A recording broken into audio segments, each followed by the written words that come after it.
नमस्कार दोस्तों, मैं Vinay Majoka B to Z competition institute Tijara Alwar Rajasthan. B to Z का मतलब बी टू जीनित, अयोग्यता से सर्वश्रेष्ठता की ओर। आज हम पढ़ने जा रहे हैं जुलाई के पहले वीक के करंट अफेयर से कुछ महत्वपूर्ण क्वेश्चन जिनकी जानकारी हम डिटेल में हासिल करेंगे। तो हम शुरुआत करेंगे। पहले हम शुरुआत आपको बताना चाहूंगा हमारे इंस्टीट्यूट के बारे में। ये इंस्टीट्यूट तिजारा अलवर राजस्थान में स्थित है और इसकी साइट है www.b2z.xyz। इसके बारे में आप जानकारी प्राप्त कर सकते हैं इस साइट पर जाकर। b2zinstitute@gmail.com हमारी मेल आईडी है। आप कोई भी क्वेरी हो तो आप इस पर मेल डाल सकते हैं। और हमारा यूट्यूब चैनल है B2Z कंपटीशन इंस्टीट्यूट तिजारा। आपसे रिक्वेस्ट है कि आप कोई भी वीडियो उसे लास्ट तक देखिए, एंड तक देखिए, एंड फिर शेयर कीजिए और हमारे चैनल को सब्सक्राइब कीजिए और वीडियो को लाइक कीजिए। आज की शुरुआत करेंगे हम एक महत्वपूर्ण कोट के द्वारा। जो हम आज मेहनत कर रहे हैं वो क्यों कर रहे हैं? The struggle you are in today is developing the strength you need for tomorrow. आज जो आप स्ट्रगल कर रहे हैं वो कल के लिए आपकी क्या रहेगी? स्ट्रेंथ रहेगी। यानी आज जो भी आप मेहनत कर रहे हैं उसका फायदा कब मिलने वाला है आपको? कल, यानी कि फ्यूचर में उसका आपको फायदा मिलने वाला है। फायदा कैसे मिलेगा? आज आप पढ़ाई कर रहे हैं तो फ्यूचर में आपकी कोई जॉब लग जाएगी तो आपको फायदा मिलेगा। तो आज हम शुरुआत करते हैं कुछ महत्वपूर्ण क्विज़ के द्वारा। और अपने आप को मोटिवेटेड रखिए, क्योंकि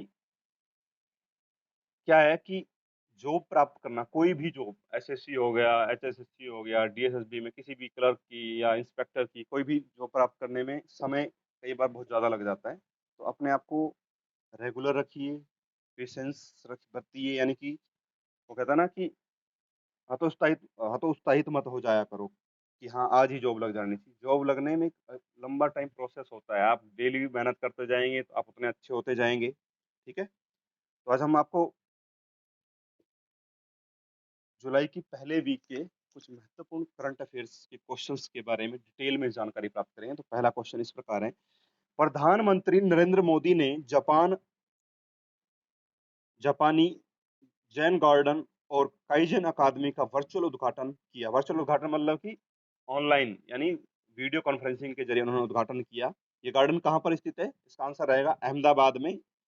जैन काइजन का मतलब क्या है, हमें इसकी जानकारी होनी चाहिए। जैन का मतलब होता है मकसद। जैन काइजन का मकसद क्या था? जापानी कला, संस्कृति, प्राकृतिक छटा एवं वास्तुशिल्प के विभिन्न तत्वों को दर्शाना था। यानी अब ये वास्तुशिल्प के विभिन्न तत्वों को दर्शाना है। इसमें कहा गया है ये एएमए स्थित जापान सूचना एवं अध्ययन केंद्र तथा भारत जापान मैत्री संघ आईजेएफए तथा गुजरात का संयुक्त प्रयास है, जिसे जापान के हयोगो इंटरनेशनल एसोसिएशन यानी एचआईए का समर्थन प्राप्त है। क्वेश्चन नंबर 2, बहुत ही जानी मानी हस्ती जिसे आप जानते होंगे, बंकिम चंद्र चट्टोपाध्याय के बारे में। उनकी जयंती कब मनाई जाती है? सिंपल सा क्वेश्चन है, उनकी जयंती कब मनाई जाती है? तो आपको पता होना चाहिए उनकी जयंती कब मनाई जाती है। 27 जून को।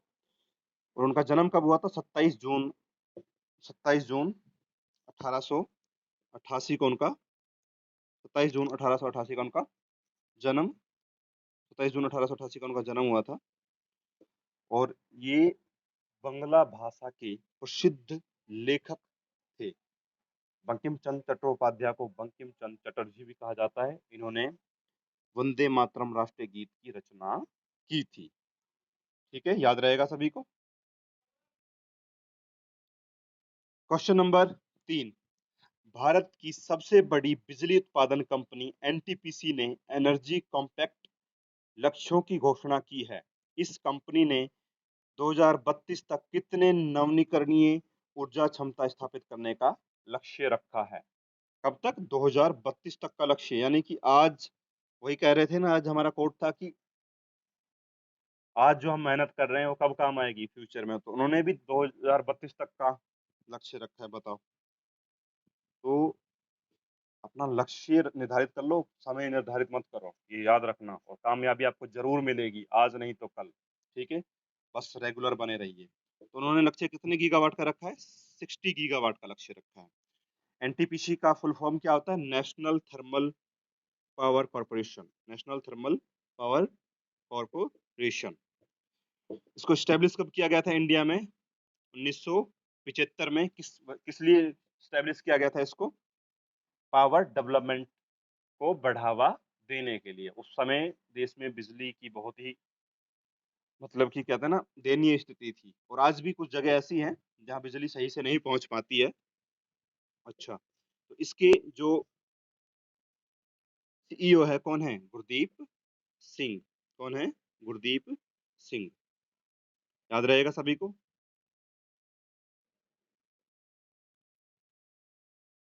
Question number 4। 28 जून को भारत के पूर्व प्रधानमंत्री पीवी नरसिम्हा राव की जयंती है। उनकी जयंती की ये कौन सी वर्षगांठ थी? सिंपल सा क्वेश्चन है, उनकी जयंती की ये कौन सी वर्षगांठ थी? तो ये कौन सी वर्षगांठ थी उनकी जयंती की? 100वीं वर्षगांठ। कौन सी? 100वीं वर्षगांठ थी। याद रहेगा सभी को। नरसिम्हा राव ने क्या थे? भारत के पूर्व प्रधानमंत्री। कौन से प्रधानमंत्री? 9वें प्रधानमंत्री बनकर उन्होंने देश की सेवा की थी। और कब से कब इनका कार्यकाल रहा? 1991 से 1996 तक का इनका कार्यकाल रहा। ठीक है। और ये पहले प्रधानमंत्री थे जो नए हिंदी बोलने वाले क्षेत्र से आते थे। पहले प्रधानमंत्री, देश के पहले प्रधानमंत्री थे जो नए हिंदी बोलने वाले क्षेत्र यानी कि भारत के साउथ यानी कि दक्षिणी हिस्से से आते थे, दक्षिणी भाग के थे। Question number 5। भारत की किस तीरंदाज ने पेरिस में तीरंदाजी विश्व कप स्टेज 3 में स्वर्ण पदक की हैट्रिक पूरी की है? तो ये कौन है? ये किसका तस्वीर है? ये है दीपिका कुमारी। दीपिका कुमारी ने भारत की पहली महिला तीरंदाज बनी है जो टोक्यो ओलंपिक के लिए क्वालिफाई कर गई है। ठीक है, तो टोक्यो ओलंपिक के लिए क्वालिफाई कर गई वो कौन? पहली महिला तीरंदाज है दीपिका कुमारी। Question number 6। नीति आयोग के क्वेश्चन नंबर 6। नीति आयोग के सीईओ अमिताभ कांत का कार्यकाल कितने वर्ष के लिए बढ़ाया गया है? ये हम 2-3 दिन, एक दिन पहले की वीडियो में भी जान चुके हैं कि नीति आयोग के सीईओ अमिताभ कांत का कार्यकाल कितने वर्ष के लिए बढ़ाया गया है? 1 वर्ष के लिए। अब हम महत्वपूर्ण ये है कि नीति आयोग क्या है? नीति आयोग राष्ट्रीय भारत परिवर्तन संस्थान, राष्ट्रीय नेशनल मतलब कि भारत का एक परिवर्तन, राष्ट्रीय भारत परिवर्तन संस्थान है। भारत सरकार द्वारा गठित एक नया संस्थान जिसे योजना आयोग के स्थान पर बनाया गया है। 1 जनवरी 2015 को इस नए संस्थान के संबंध में जानकारी देने वाला मंत्रिमंडल का प्रस्ताव जारी किया गया। अब कुछ महत्वपूर्ण और अन्य जानकारी इस प्रकार है कि इस नीति आयोग का अध्यक्ष कौन आता है? अमिताभ कांत कौन है? सीईओ है। लेकिन नीति आयोग के अध्यक्ष भारत के प्रधानमंत्री होते हैं। और भारत के प्रधानमंत्री कौन है? श्री नरेंद्र दामोदर दास मोदी। ठीक है।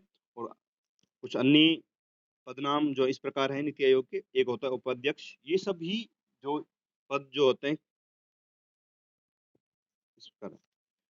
उपाध्यक्ष जिनका चुनाव किसकी सहमति पर किया जाता है? प्रधानमंत्री की सलाह पर किया जाता है। अभी उपाध्यक्ष कौन है? डॉक्टर राजीव कुमार और शास्त्री हैं जो। और मुख्य कार्यकारी अधिकारी कौन है यानी कि सीईओ कौन है? अमिताभ कांत, जिनका अभी कार्यकाल कितने वर्ष के लिए बढ़ा दिया गया है? 1 वर्ष के लिए बढ़ा दिया गया है। ठीक है। अन्य जो सदस्य पदेन सदस्य होते हैं और विशेष आमंत्रित सदस्य भी इसमें होते हैं। ठीक है। और पूर्वकालिक सदस्य भी होते हैं। आगे हम चलेंगे।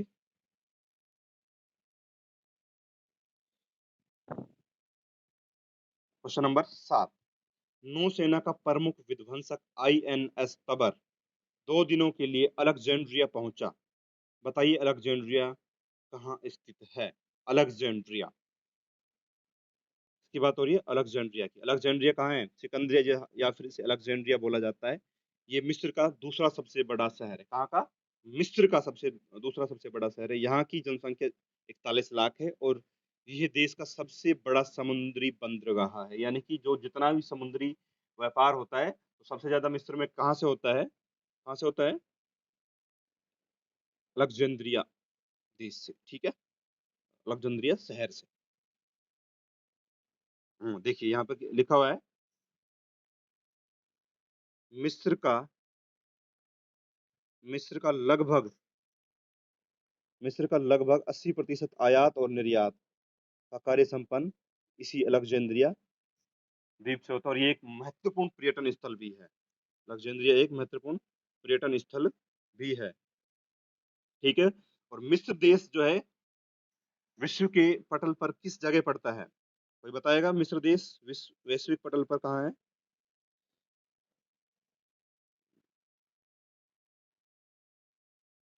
कहाँ पर है, किस द्वीप में है ये? अफ्रीकन कंट्री है, पूर्वी उत्तरी पूर्वी अफ्रीकन कंट्री है, ठीक है। Question number 8, enforcing contract portal किस मंत्रालय ने लॉन्च किया? तो ये किस मंत्रालय द्वारा लॉन्च किया गया है? विधि एवं न्याय मंत्रालय द्वारा। एनफोर्सिंग कॉन्ट्रैक्ट पोर्टल किस मंत्रालय, ये बहुत ही महत्वपूर्ण क्वेश्चन है।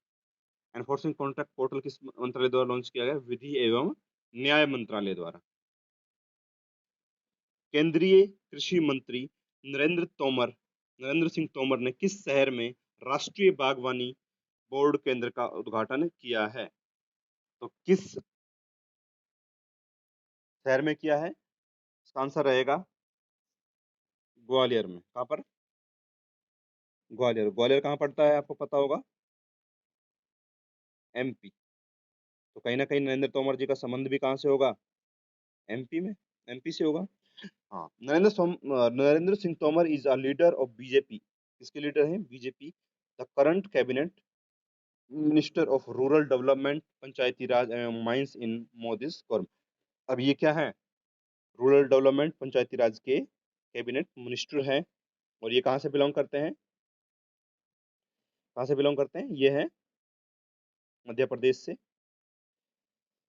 और इनका निकनेम क्या है? मुन्ना भैया। इनका निकनेम है मुन्ना भैया, और जो इसे किसके द्वारा दिया गया है? बाबूलाल गौर के द्वारा इन्हें ये निकनेम दिया गया। किसके द्वारा दिया गया? बाबूलाल गौर के द्वारा इन्हें ये निकनेम दिया गया है। मुन्ना भैया इन्हें कहा जाता है, और ये निकनेम किसके द्वारा दिया गया है? बाबूलाल गौर के द्वारा, ठीक है।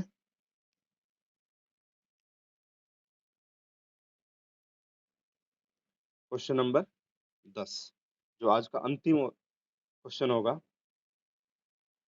आज का अंतिम होगा, हमेशा के लिए नहीं। देवेंद्र झाझरिया ने टोक्यो पैरालंपिक्स के लिए राष्ट्रीय चयन ट्रायल में राष्ट्रीय चयन ट्रायल में